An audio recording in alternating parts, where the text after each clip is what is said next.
All right, guys, hey, we've got this 1967 Ford F100 bump side. Call it a bump side because the molding bumps out, and then in 1973 they changed to a dent side because the molding went in. And so 1967 is actually the first year of this bump side, but it's also a little bit of its own year anyways. There's a few things in 1967 that they didn't do in, 68 to 72. So door panels and door locks and a few things on the dash are a little bit different. They also didn't have the side markers because that wasn't something that you had to add until 1968 was when you had to, DOT made it, you have side markers. And so pretty cool truck. So we've got this truck, we're doing a fair amount of work to it. This was actually scheduled to be at SEMA last year, but just due to some financial situations with our client, he decided it was probably best to pause and relook at it, and so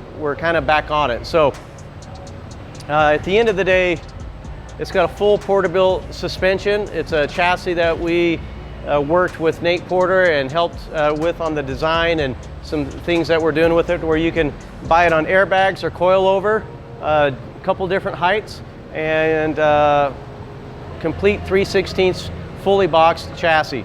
So now this one's on air, and we've actually got it to where you're going to have this door will open up right here, and you'll be able to access everything down below. Initially we had it where you're going to have AccuAir and everything in it, but once AccuAir went out of business, we decided it probably wasn't the smartest thing to do was saddle this with something that we might not be able to get parts with. So we pulled that off.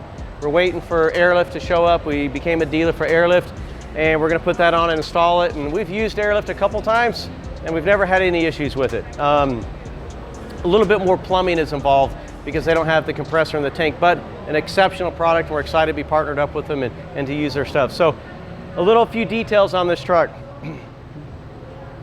We've got these wheels here from AG. It's got a carbon fiber wrapped lip. Kind of a cool rim there. We totally dig it. Another thing we got is we kind of basically have taken a little styling cues from a Mustang, which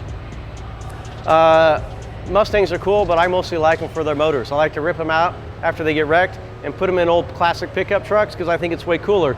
So we're kind of making this kind of a Mustang F100, and so we've taken a few styling cues from a Mustang and made it to where these kind of vent and will allow cool air to pass through there. Will it do much? Is it necessary? Probably not that big of a deal, but it looks cool. So as we come around here, you can see that we've actually used the Mustang seats out of a 2015 Mustang. We have these brackets that we designed and got those welded in and installed. We actually cut down the seat because we didn't want these to be super tall, mostly for comfort. And then we've also got the shifter that will have a nice big console come down, and you'll have that shifter there. We're working on installing the Restomod air conditioning system, and we should have the vents and everything probably done tomorrow on this and start finalizing some of the details. Here you've got basically a really kick butt motor in here. This is still a 5.0 Coyote. We've got billet coil valve covers, and then you also have a twin turbo system with Garrett twin turbos. And these things are a mirrored turbo, so everything looks pretty balanced. And so right now we're just checking all of our clearances, finishing a little bit of mock-up.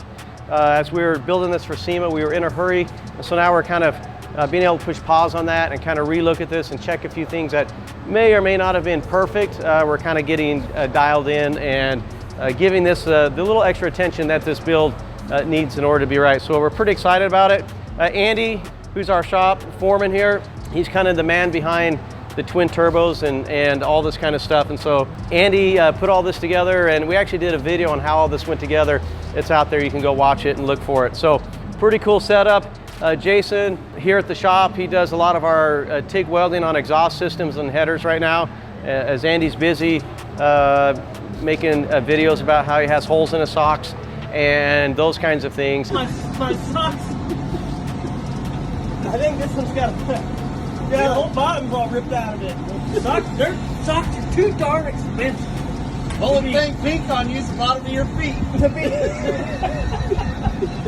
Give him my boot. And then when he's not doing that, he's actually helping run the shop here. And so, but there's still a little bit left to do on this. And then we're gonna plumb up the airlift system. We've got flow tanks going in here, via air compressors. And then we're pretty much ready just to push it back over the paint and body guys and let them fine tune this thing and get it all dialed in 100%. We're not sure on the color yet. We're still deciding that. In the very beginning, I kind of was thinking that a bullet Mustang F100. And so we're kind of leaning towards that with kind of the cop car wheels, these really cool blacked out wheels, carbon fiber, and then the super dark green, solid dark green exterior. So it's something we're still toying with. I don't know, we haven't fully decided, but we've probably got to decide in the next 30 days because that's probably about when we're gonna be ready to think about getting the color figured out on it. So pretty cool, pretty cool. I love it. There's a lot of little details, little air scoop in the front. We're actually gonna put the Roush Mustang fog lights right in here so you get that little halo look. You've got two intercoolers for the turbos, and so they're independent, so it's gonna stay nice and cool. So pretty excited about it. We didn't go really giant turbos, and that's because we just wanted to be quick off the line and get going. We're not trying to make this thing too crazy. We still want it to be, you know, driver friendly, sound cool, perform well, just be kind of a showstopper wherever it goes. So really cool. This thing lays hard on the ground. I'm really excited about it. So anyways, keep following us. You're gonna want to subscribe. Go to our Instagram, Facebook, follow us, and make sure you're following along because we'll keep updating you on how this build's going. Appreciate it.